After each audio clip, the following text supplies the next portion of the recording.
फिर से शिक्षा के लिए शिक्षकों और बच्चों के कुछ प्रश्नों के साथ उपस्थित है। हमारे साथ शिक्षा विभाग के अपर मुख्य सचिव डॉक्टर एस सिद्धार्थ आपके प्रश्नों के उत्तर के साथ उपस्थित हैं। मैं आपका अभिनंदन करता हूं, स्वागत करता हूं सर। सर, हम लोगों ने कुछ प्रश्न हमें प्राप्त हुए हैं, कुछ बच्चों के भी हैं और कुछ शिक्षकों के भी हैं। पहला है ज्योति कुमारी SMS डुम्मा शिवहर से हैं। ये कहती हैं सर कि मैंने गौर किया है कि एक दिन 11 बजे रात को आप सक्षमता परीक्षा ट्रांसफ़र का फाइल साइन किए और अगले ही दिन सुबह 8 बजे आपको फ्लाइट उड़ाते देखा गया। सर, आप मुख्यमंत्री के प्रधान सचिव भी हैं, अपर मुख्य सचिव मंत्रिमंडल, शिक्षा विभाग के अपर मुख्य सचिव हैं। सर, इतनी सारी जिम्मेदारियों के साथ आप टाइम मैनेजमेंट कैसे करते हैं? हम सभी शिक्षक और यह शिक्षिका यह जानना चाहते हैं सर। देखिए, टाइम मैनेजमेंट सबको सीखना चाहिए और मेरा मानना है कि जो टाइम का डिसिप्लिन है, विशेषकर शिक्षकों को और स्टूडेंट्स को, ये बहुत ही अच्छी तरह उनको सीखना चाहिए। मैं एक दिन पूर्व ये प्लान कर लेता हूँ कि अगले दिन मुझे क्या क्या करना है और मन में वो पूरी सारणी रहती है कि सुबह उठ के क्या करना है, फिर दोपहर में क्या करना है, कौन से कार्य कल पूरे करने हैं। तो ये बिल्कुल एक दिन का प्री डिसाइडेड रहता है। ये कोई मतलब वेग नहीं छोड़ देता हूँ कि अच्छा ठीक है, समय मिलेगा तो करेंगे, नहीं मिलेगा तो नहीं करेंगे। ये सब फिक्स्ड रहता है और मैं इसका बहुत ही मतलब सशक्त पालन करता हूँ, 100%। देर रात सोता हूँ ज़रूर, 11-12 बजे तक सोता हूँ और अगले दिन 5 बजे उठ जाता हूँ। तो 5-6 बजे अखबार और ये सब पढ़ने का मौका मिलता है और मेरा फ्लाइंग टाइम जो है हवाई जहाज उड़ाने का 8 से 9 बजे होता है और फिर 9 बजे अपनी वर्दी बदलता हूँ। जो सरकारी वर्दी है, सरकारी कमीज और शर्ट और पैंट पहनता हूँ और 9:15 बजे मैं कार्यालय पहुँच जाता हूँ। सबसे पहले माननीय मुख्यमंत्री जी का कार्यालय जाता हूँ, वहाँ पे कार्य रहते हैं। उसके बाद शिक्षा विभाग का कार्यालय है, इसी बीच मंत्रिमंडल का भी कार्यालय में जाता हूँ। तो सब कुछ समय सारणी अनुसार होता है, इसलिए कभी भी कोई क्लैश नहीं होता है, ओवरलैप नहीं होता है। अपना हॉबी का समय अलग रहता है, कार्यालय का समय अलग रहता है। और मैं सभी से मतलब एडवाइस करूँगा कि कोशिश करें कि टाइम का मैनेजमेंट और टाइम मैनेजमेंट थोड़ा मेंटेन करेंगे सभी, और बच्चों को भी ये बात सिखाएं, क्योंकि बच्चे बचपन से अगर टाइम मैनेजमेंट सीखेंगे तो बाद में जाके मतलब सब कुछ कर पाएंगे। समय पे मैं पेंटिंग के लिए भी समय निकाल लेता हूँ, फोटोग्राफी के लिए भी निकाल लेता हूँ, हर चीज़ के लिए समय निकल जाता है। और अगर टाइम मैनेजमेंट हो तो सब कुछ हो जाता है, और अगर टाइम मैनेजमेंट नहीं हो तो कुछ नहीं होगा, फिर आप कन्फ्यूजन में रहेंगे और दुविधा में ही रहेंगे हमेशा। राकेश सर शिक्षक हैं प्राथमिक विद्यालय बड़की बलियारी विक्रम पटना के। इनका पूछना है कि जब हम गुणवत्तापूर्ण शिक्षा की बात करते हैं तो बच्चे ज़्यादा मातृभाषा में सीखना पसंद करते हैं और अभी तक बच्चों के बीच इससे संबंधित कोई सामग्री नहीं गई है, जबकि राष्ट्रीय शिक्षा नीति भी इसके संबंध में बात करती है। देखिए, मैं इस बात का बहुत समर्थन करता हूँ, और जो छोटे बच्चे हैं विशेषकर क्लास 1, 2 और 3, वो अपनी मातृभाषा में ही उनको शिक्षा होनी चाहिए। और चाहे वो अंग्रेज़ी पढ़ा रहे हों, हिंदी पढ़ा रहे हों, जब तक उनको अपनी मातृभाषा में नहीं सिखाएगा तो उनका जो लर्निंग कर्व है या लर्निंग कैपेसिटी से वो बिल्ड नहीं होगी। ये ज़रूर मतलब है, समस्या है कि हमने इंग्लिश की किताबों में भोजपुरी, मगही, मैथिली ये सब शब्दों का वहाँ पे अंकित नहीं किया है, और हिंदी भाषा की किताबों में भी ये बात लिखी नहीं है। बट मैं ये उम्मीद करता हूँ कि जब शिक्षक कक्षा में अगर मगध क्षेत्र में अगर बच्चे को टीचर पढ़ा रहे हैं, क्योंकि अब तो स्थानीय मोटा मोटी अब स्थानीय ही टीचर हो गए हैं, सक्षमता पास भी वहीं के लोग हैं और बाकी लोग भी उसी ज़िले के हैं, तो मैं ये उम्मीद करता हूँ कि जब भी पढ़ाएं तो अपनी भाषा जो मातृभाषा है उसमें उस बच्चे को सिखाने की कोशिश करेंगे।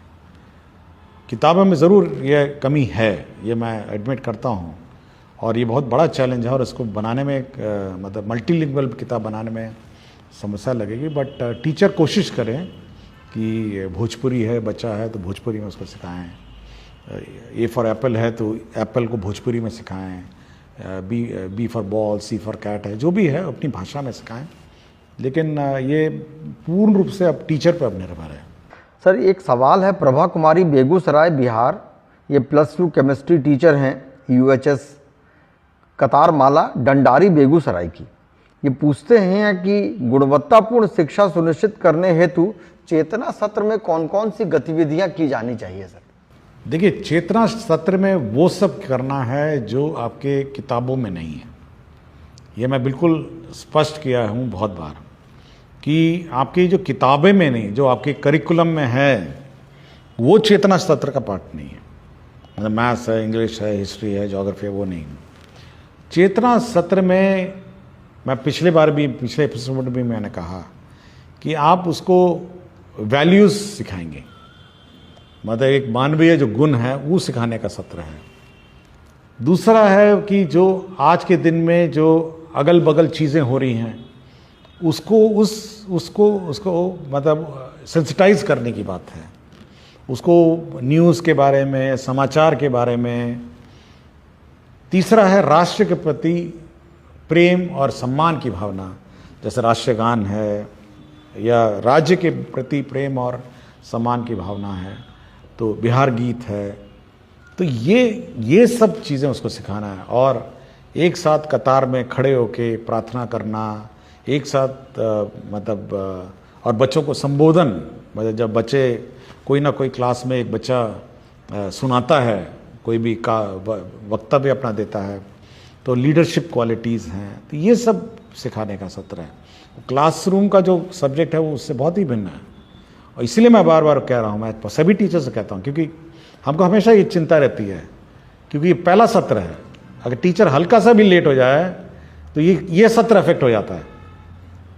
देखिए, बाकी सत्र तो बाद में आता है, वो आधा घंटे बाद आता है, अटेंडेंस तो मोटा मोटी इसी बीच में होता है। तो हमको हमेशा ये चिंता रहती है कि चेतना सत्र में लापरवाही नहीं हो, और ये समय पे शुरू हो, समय पे ख़त्म हो। हम लोगों ने माइक, म्यूज़िक सिस्टम, बैंड, सबका लिए हम लोगों ने प्रोविज़न किया हुआ है। इसलिए चेतना सत्र मैं अनुरोध करूँगा टीचर से कि भाई इसको बहुत गंभीरता से लें, और बहुत ही मतलब ये बहुत इंपॉर्टेंट सत्र है। शिक्षक ने पूछा है सर कि NEP 2020 के अनुसार 25-26 तक कक्षा 3 तक के सभी बच्चों को निपुण बना देना है। एक निपुण भारत कार्यक्रम भी चल रहा है सर, अर्थात उन्हें वर्ग सापेक्ष दक्षता प्राप्त करवा देनी है।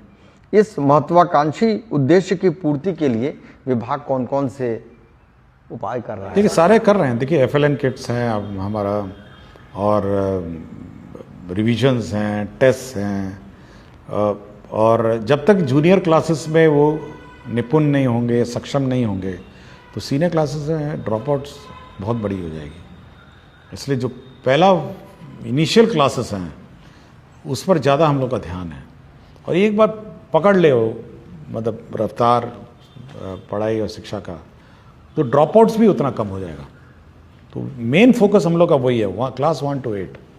सर एक शिक्षक ने पूछा है सर कि विभाग से कई टोल फ्री नंबर जारी किए गए हैं, परंतु बहुत बार फ़ोन करते रहने पर भी कोई बार उत्तर प्राप्त नहीं होता है, ऐसे में हमें क्या करें? देखिए, टोल फ्री नंबर वही है जो वेबसाइट पे है, विभाग के वेबसाइट पे जो नंबर है वही टोल फ्री नंबर है, और उस टोल फ्री नंबर मल्टीपल वहाँ पे 30 टेबल रहते हैं, 30 लोग उसको उठाते हैं, कॉल को रिकॉर्ड करते हैं, उसका हर आवेदन पत्र चेक होता है, उस पर क्या अनुपालन हुआ चेक होता है। इसलिए मल्टीपल टोल फ्री मत खोजने की कोशिश करिए, आप वेबसाइट में जो टोल फ्री नंबर है उसी को डायल करिए और अपना कंप्लेंट वहीं पे रिकॉर्ड करिए। एक शिक्षक ने पूछा है, कभी कुछ दिन पहले ही आपने कहा कि प्रत्येक शिक्षित व्यक्ति की जिम्मेदारी है कि वो अशिक्षित को शिक्षित बनाए, एक शिक्षक को छोड़कर अन्य शिक्षित व्यक्ति यह कैसे सुनिश्चित कर सकता है? देखिए, ये बाबा साहब डॉक्टर भीमराव अंबेडकर जी का कथन है, और 14 अप्रैल को एक कार्यक्रम में गया था मैं।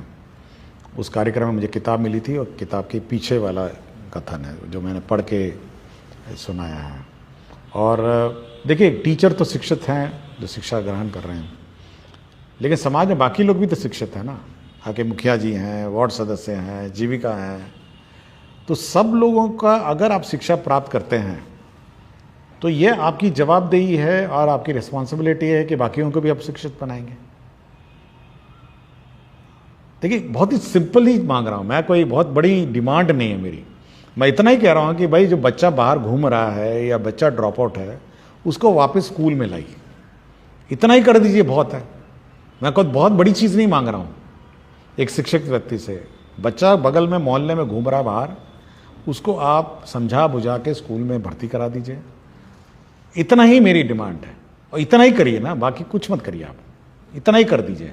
बाकी वो बच्चा एक बार शिक्षित हो जाएगा, वो अपने में संभल जाएगा। जी, बहुत उपयोगी है सर।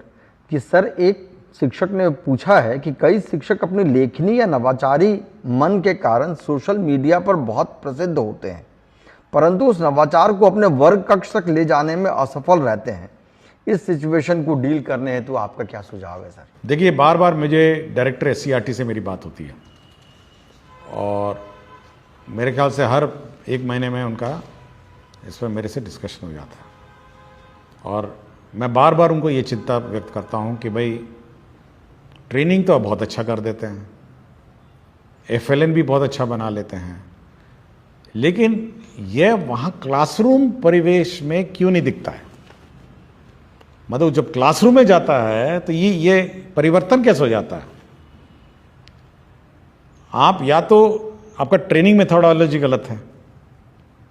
ऐसा नहीं है ना कि हम FLN यहाँ बनाएं, मान लिया उस दिन 110 FLN थे और क्षेत्र में जाएंगे, हो सकता है उसमें 110 में 60 हो, 40 नहीं हो पाए।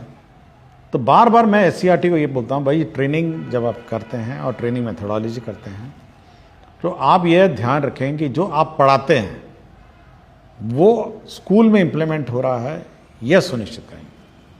और ये भी कहा है कि हर जो फैकल्टी है उसके साथ आप 2 स्कूल अटैच करेंगे।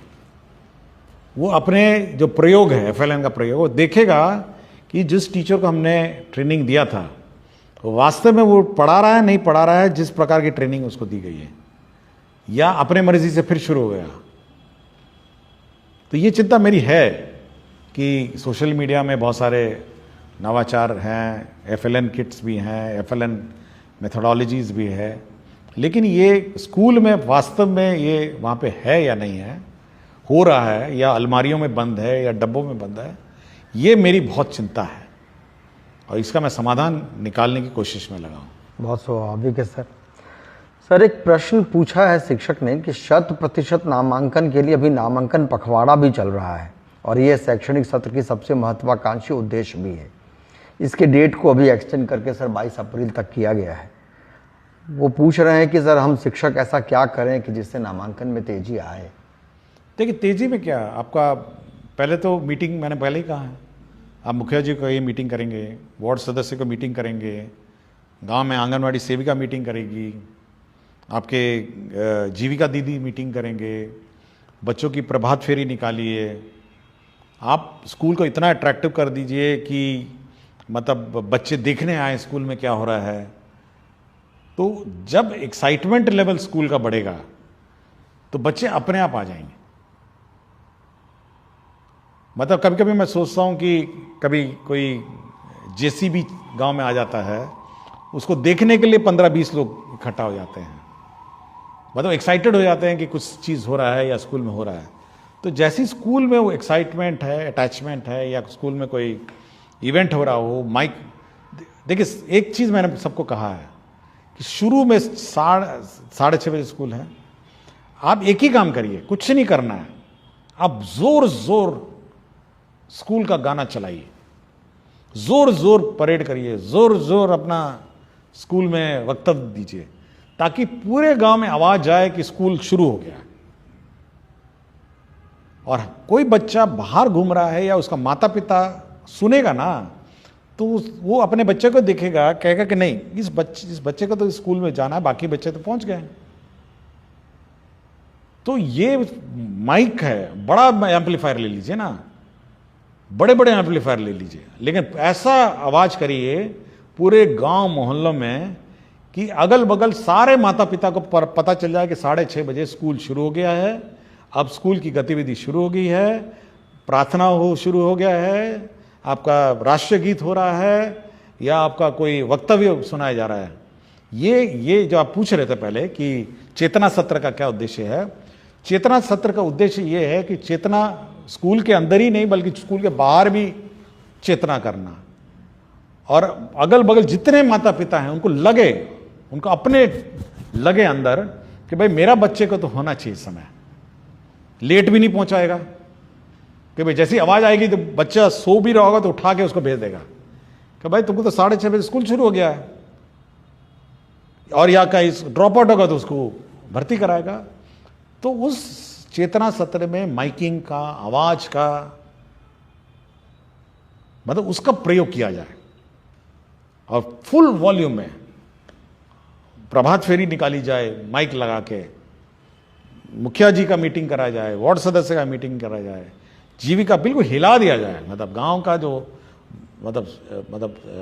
वातावरण है उसको इतना चार्ज कर दिया जाए कि सारे बच्चे स्कूल आ जाए। बिल्कुल बच्चे भाग के आए स्कूल। हाँ, मतलब जब एक्साइटमेंट होगा तो सब आ जाएगा ना। अब आपको उम्मीद करेंगे कि हाँ एक तो शांति से वातावरण में स्कूल चल रहा है, आप उम्मीद करेंगे कि अच्छा हम अपना बच्चा लेके जाएंगे, अच्छा कल, आज नहीं तो कल ले जाएंगे, कल नहीं तो परसों, करते करते करते वो गया। फुल वॉल्यूम में गीत बजाइए, स्कूल में गीत बजाइए, फुल वॉल्यूम में प्रार्थना चलाइए, पूरा गांव का माहौल को ना हिला दीजिए माइक से।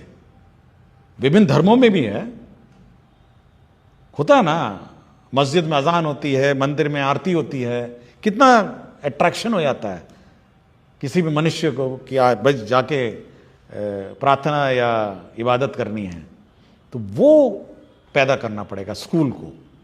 एक मंजीत कुमार शिक्षक हैं सर, राजकीय मध्य विद्यालय माधोपट्टी के। आजकल बच्चे मोबाइल में बहुत अधिक समय बिताते हैं, क्यों नहीं मोबाइल आधारित शिक्षण सामग्रियां शिक्षा विभाग द्वारा ऑनलाइन उपलब्ध करवाया जाए ताकि वे घर पर भी सीखना जारी रख सकें। क्या इस तरह के मोबाइल आधारित शिक्षण सामग्री में मूल्यांकन की व्यवस्था भी हो सकती है? देखिए, हम लोग का है कि इस क्लास 6 से हम लोग ICT लैब स्थापित करेंगे सर, और क्लास 6 से सभी स्कूल में कंप्यूटर होगा, छोटे स्कूल में कम होगा, बड़े स्कूल में कम होगा, और हम लोग मटेरियल को डिजिटल फॉर्म में भेजेंगे सब स्कूल में, और कोई भी माता पिता या बच्चा लेना चाहे डिजिटल फॉर्म में ले सकता है। तो ये व्यवस्था हम लोग कर रहे हैं, और लाइब्रेरी में पेन ड्राइव हम लोग रखेंगे, जो बोरो करना चाहेगा किताबों के अतिरिक्त पेन ड्राइव भी बोरो कर सकता है, घर ले जाए अपना कॉपी करे या जो करना करे। तो डिजिटल लाइब्रेरी को भी हम लोग स्ट्रेंथन करने की कोशिश में है। तो इस साल हम लोग का यही लक्ष्य है कि ICT लैब हो, डिजिटल लैब हो, और बच्चे मतलब फिजिकल बुक्स के अलावा डिजिटल बुक्स भी बोरो कर सकें, ये हमारी व्यवस्था है। एक बच्ची का प्रश्न है सर, सुहानी कुमारी हैं, कक्षा 4 मध्य विद्यालय माधोपट्टी दरभंगा की। इनका सवाल है सर कि विद्यालयों में बच्चों की ऑनलाइन उपस्थिति दर्ज करने को लेकर कुछ दिन पहले संकल्प लिया गया था, क्या इसी सत्र से बच्चों की ऑनलाइन हाजिरी बनेगी? ये कौन सा क्लास की हैं? ये कक्षा 4 की हैं सर। 4 की हैं, चलिए, ये अट्रैक्ट हो रही हैं चीज़ों के साथ की। कक्षा 4 में भी मतलब डिजिटल एज का जनरेशन है। देखिए, हम लोग ये अवश्य है कि हम लोग ऑनलाइन अटेंडेंस लेंगे, और सबसे प्रथम 1 मई से आपको याद होगा कि हम लोगों ने 30 टैबलेट 30 स्कूल में बांटे हुए हैं और उसकी मॉनिटरिंग कर रहे हैं।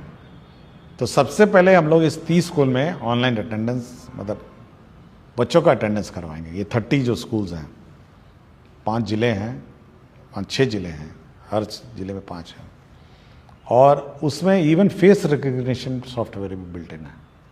तो बच्चा अपना रजिस्टर करेगा, टीचर भी रजिस्टर करेंगे, और अटेंडेंस, ग्रुप अटेंडेंस होगी बच्चों की और टीचर की भी, और ऑटोमेटिकली वो सॉफ्टवेयर जो है वो इनके लाइब्रेरी फ़ोटो से उस फोटो को मिलान करेगा और टीचर का अटेंडेंस शीट बना देगा और बच्चों का अटेंडेंस शीट बना देगा कि कौन बच्चे उपस्थित हैं, कौन बच्चे उपस्थित नहीं हैं।